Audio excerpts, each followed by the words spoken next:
वक्रतुंड महाकाय सूर्यकोटिसमप्रभः निर्विघ्नं कुरु मे देव सर्वकार्येषु सर्वदा। रत्नाकरान् धौतपदां हिमालयकिरीटिनीं ब्रह्मराजर्षिरत्नाढ्यां वंदे भारतमातरम। सादर वंदे। मैं आचार्य ऐवज भंडारे इस चैनल की अगली कड़ी में आप सभी का हार्दिक स्वागत करता हूं, वंदन करता हूं। सर्वप्रथम तो विगत कई दिवसों से, कई समय से अगला वीडियो, नया वीडियो हम इस चैनल पर नहीं डाल पा रहे हैं कुछ कारणों की वजह से।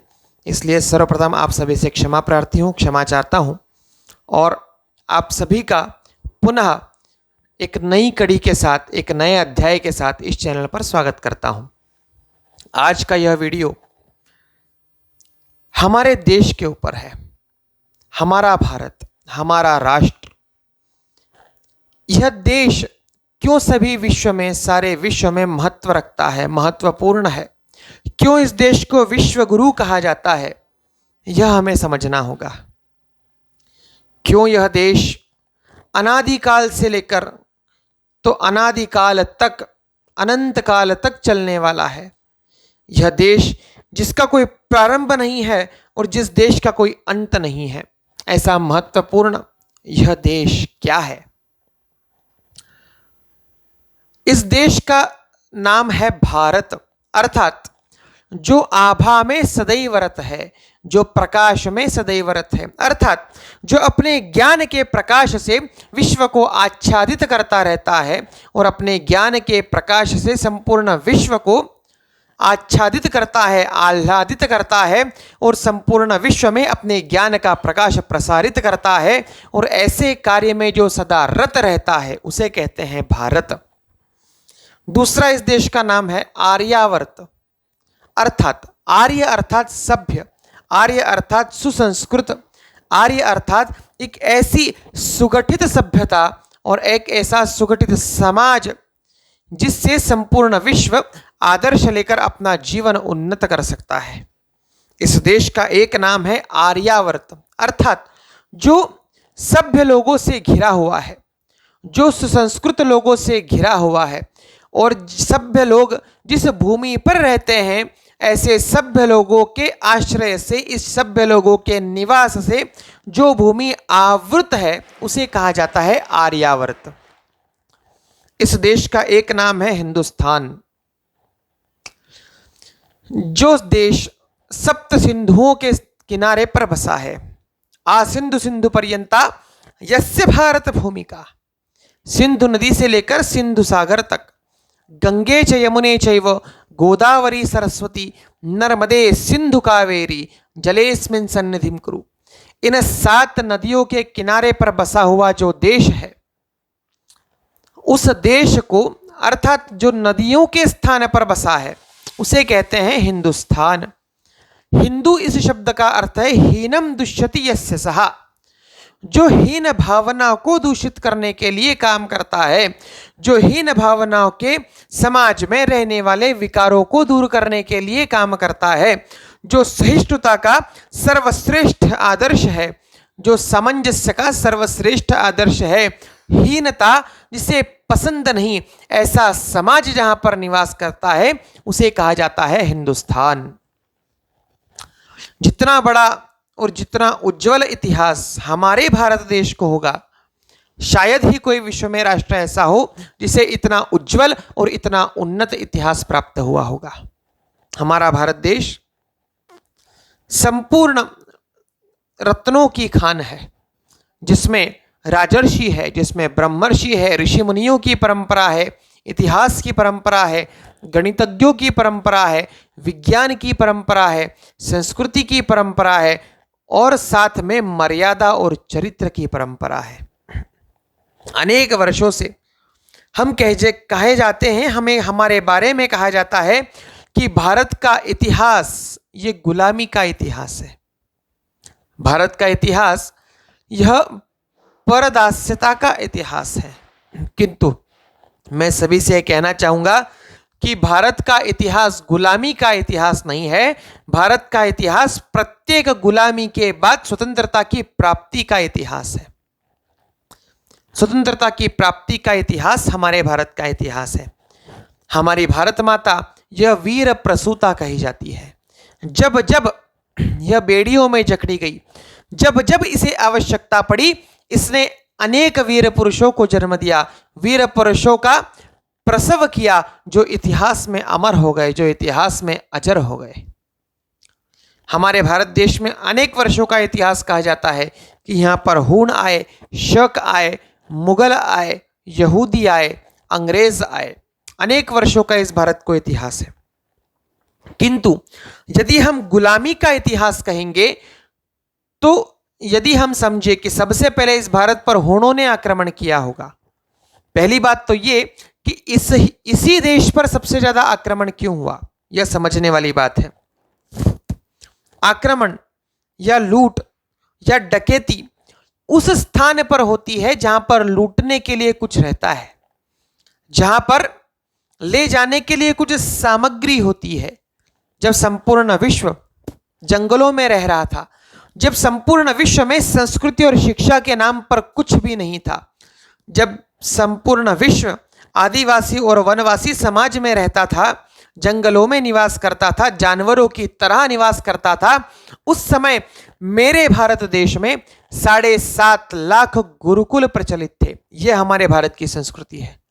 उस समय हमारा भारत विज्ञान और संस्कृति से उन्नत था। उस समय हमारा भारत आध्यात्मिकता का सर्वोच्च शिखर था। इसलिए हूण हो, शक हो, अलेक्जेंडर हो, सिकंदर हो, जब घूमते हुए संपूर्ण विश्व में परिभ्रमण करते हुए हमारे इस देश को देखते थे, तो उन्हें लगता था कि संपूर्ण विश्व तो अंधकार में है, किंतु यह एक स्थान ऐसा है जहां पर संपत्ति है, जहां पर रत्न है, जहां पर व्यापार है, जहां पर संस्कृति है, जहां पर सभ्यता है और जहां पर मनुष्य निवास करता है, जिसे सोने की चिड़िया कहा जाता था। एक समय हमारे देश में ऐसा था कि घर घर से सोने का धुआं निकलता था, अर्थात घर घर में इतना स्वर्ण था कि संपूर्ण विश्व को व्याप्त कर सके। हमारा देश रत्नों की खान था, हमारा देश चरित्र की खान था, इसलिए इस देश पर आक्रमण ज्यादा हुए। किंतु जब जब इस देश पर आक्रमण हुए, हमारी भारत माता ने अपनी गुलामी को मुक्त करने के लिए अनेक वीर प्रसवों का निर्माण किया, अनेक वीर पुरुषों का निर्माण किया। अगर हम कड़ी देखना चाहे तो जब हूणों का आक्रमण होता है, तब हूणों को परास्त करने के लिए भारत माता किसी विक्रमादित्य का जनन करती है। जब शकों का आक्रमण होता है, तब यही भारत माता किसी शालिवाहन का निर्माण करती है। जब सिकंदर का आक्रमण इस भारत पर होता है, तब यही मेरी भारत माता विश्व के सर्वश्रेष्ठ राजनीतिज्ञ आर्य चाणक्य का सृजन करती है, और यही आर्य चाणक्य सम्राट चंद्रगुप्त मौर्य का सृजन करता है। अगली कड़ी में जब भारत पर अलाउद्दीन खिलजी का शासन आता है, तब अनेक रतन सिंह खड़े होते हैं। जब मोहम्मद गजनी आता है, तब अनेक पृथ्वीराज चौहान खड़े होते हैं। जब मुगलों का आक्रमण होता है, तब छत्रपति शिवाजी, महाराणा प्रताप, लाचित बड़फुकन जैसे अनेक वीर पुरुष निर्माण होते हैं। और जब अंग्रेजों का आक्रमण आता है, तब 1857 की क्रांति से लेकर 1947 के सुभाष चंद्र बोस की आजाद हिंद की सेना तक अनेक वीर अपने प्राणों की आहुति देते हैं। इसलिए भारत का इतिहास यह गुलामी का इतिहास नहीं, भारत का इतिहास संघर्ष का इतिहास है। भारत का इतिहास हमारी संस्कृति, हमारी सभ्यता, उस उज्जवल इतिहास की परिचायक है जो अनेक वर्षों की दास्यता के बाद भी, अनेक वर्षों की गुलामी के बाद भी वैसी की वैसी पूरी दृढ़ता के साथ इस संसार में टिकी हुई है। ऐसा उज्जवल इतिहास हमारा है, क्योंकि जब हूण आते हैं तो उसे हराने के लिए विक्रमादित्य जन्म लेते हैं, और जब शकों का आक्रमण होता है तो वो भारत का साम्राज्य किसी हूण से नहीं लेते, वो भारत का साम्राज्य लेते हैं हमारे ही किसी भारतीय राजा से। विश्व विजेता सिकंदर ऐसा हम ही कहते हैं, किंतु जो सिकंदर सारे विश्व को जीतने के बाद हमारे राष्ट्र की सिंधु नदी तक पार नहीं कर पाया, क्या उस सिकंदर को विश्व विजेता कहना भारत की जनता के लिए शोभनीय है? हमें यह विचार करने योग्य है। और जब सिकंदर युद्ध करता है तो किसी शक या हूण से युद्ध नहीं करता। सिकंदर युद्ध करता है तो भारत के ही किसी राजा से युद्ध करता है, चंद्रगुप्त से युद्ध करता है, पोरस से युद्ध करता है। इसी के पश्चात जब मुगल भारत का साम्राज्य लेते हैं तो किसी हिंदू राजा से लेते हैं, भारतीय राजा से लेते हैं। और अंग्रेज भी जब भारत का साम्राज्य लेते हैं, जब पेशवा बाजीराव द्वितीय से लेते हैं या अनेक बंगाल के राजाओं से लेते हैं, अवध के शुजाउद्दौला से लेते हैं, अर्थात भारत के ही किसी राजा से राज्य लेते हैं। इसका अर्थ यह हुआ कि भारत का इतिहास ये अनेकों वर्षों के संघर्ष का इतिहास है, उस संघर्ष के बाद की विजय का इतिहास है, और इस संघर्ष और विजय के बीच के सामर्थ्य का इतिहास है। इसलिए इस इतिहास को उज्जवल कहा जाता है। इस भारत की भूमि का प्रत्येक कण किसी तीर्थ क्षेत्र से भरा हुआ है या तो किसी वीर पुरुष से भरा हुआ है। हमारे धर्मशास्त्रों के अनुसार सभी विश्व के अन्य सभी देशों को या अन्य सभी स्थान को, अन्य सभी लोकों को केवल भोग भूमि कहा जाता है, जहां पर अपने प्रारब्ध को परिपूर्ण करने के लिए वहां पर जन्म लेना है और अपने प्रारब्ध पूर्ण कर मृत्यु को प्राप्त होना है, जहां पर पाप और पुण्य का लेखा जोखा नहीं होता। किंतु केवल एकमेव भारत ऐसी भूमि है जिसे कर्म भूमि कहा गया है, जहां पर हमारा अधपतन भी हमारे हाथ में है और हमारा ऊर्ध्वगमन भी हमारे हाथ में है।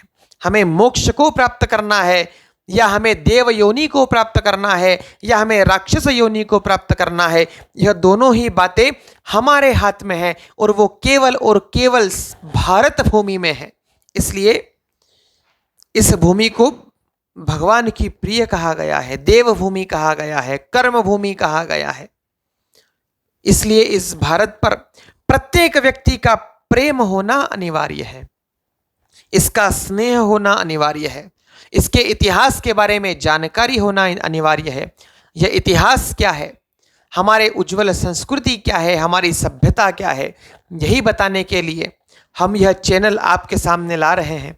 पहले लाए थे, उस चैनल को अब पुनः संचालित किया जाएगा, कंटिन्यू किया जाएगा।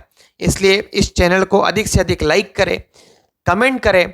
आप हमारे इतिहास के किस पृष्ठ को, किस पहलू को जानना चाहते हैं, हमें कमेंट में बताएं। हम हमारे अध्ययन से, हमारे अभ्यास से आपकी शंकाओं का समाधान करने का पूर्ण प्रयास करेंगे।